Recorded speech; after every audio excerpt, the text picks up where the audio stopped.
ताई का चश्मा। बहुत ही फनी स्टोरी। एक बार सुरेश नाम के व्यक्ति ने एक पिछड़े गांव में चश्मे बनाने की दुकान खोली। वह गांव में घर घर जाकर लोगों से जानने लगा कि कहीं किसी को देखने या पढ़ने में कोई समस्या तो नहीं है। जैसे ही कोई बताता कि उसे पढ़ने में परेशानी होती है, सुरेश तुरंत उसको मुफ्त में आंखें चेक करने का बोलकर अपनी दुकान पर आने का आमंत्रण दे देता। पूरे गांव में घूमने के बाद सुरेश को समझ में आया कि गांव में अधिकतर लोगों को पढ़ने में दिक्कत हो रही है। सुरेश मन ही मन बहुत खुश हो रहा था कि इतने लोगों का चश्मा बनाकर वह अच्छे पैसे कमाएगा। अगले दिन दुकान पर एक अधेड़ उम्र की महिला आई। दुकान पर पहले ग्राहक को देखकर सुरेश फूला नहीं समा रहा था। वो पूरे जोश के साथ ताई जी की आंखों का टेस्ट करने लगा। सुरेश ने अक्षर लिखे हुए बोर्ड की तरफ उंगली की और ताई जी से कहा कि उसे पढ़िए।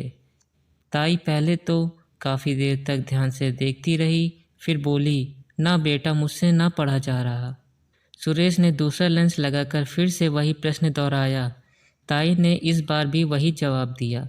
सुरेश एक के बाद एक दूसरा लेंस लगाता रहा, लेकिन ताई का जवाब वही रहता। धीरे धीरे सुरेश ने दुकान में उपलब्ध सारी लेंस ताई जी पर ट्राई कर लिए, लेकिन ताई जी टस से मस नहीं हुई। अब सुरेश का दिमाग चकराने लगा। सुरेश ने ताई जी को कल फिर से आने को कहकर भेज दिया।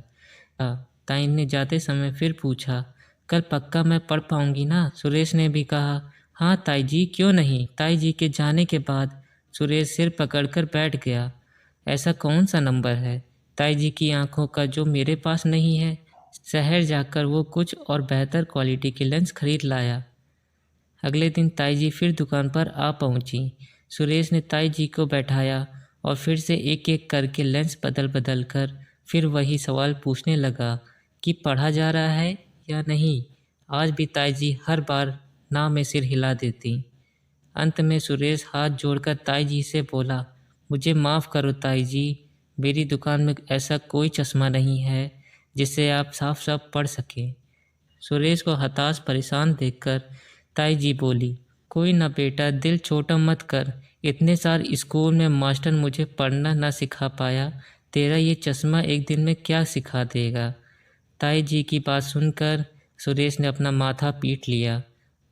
दोस्तों, अगर आपको ये कहानी अच्छी लगी है तो हमारे चैनल को सब्सक्राइब करें, लाइक करें, कमेंट करें और शेयर करें।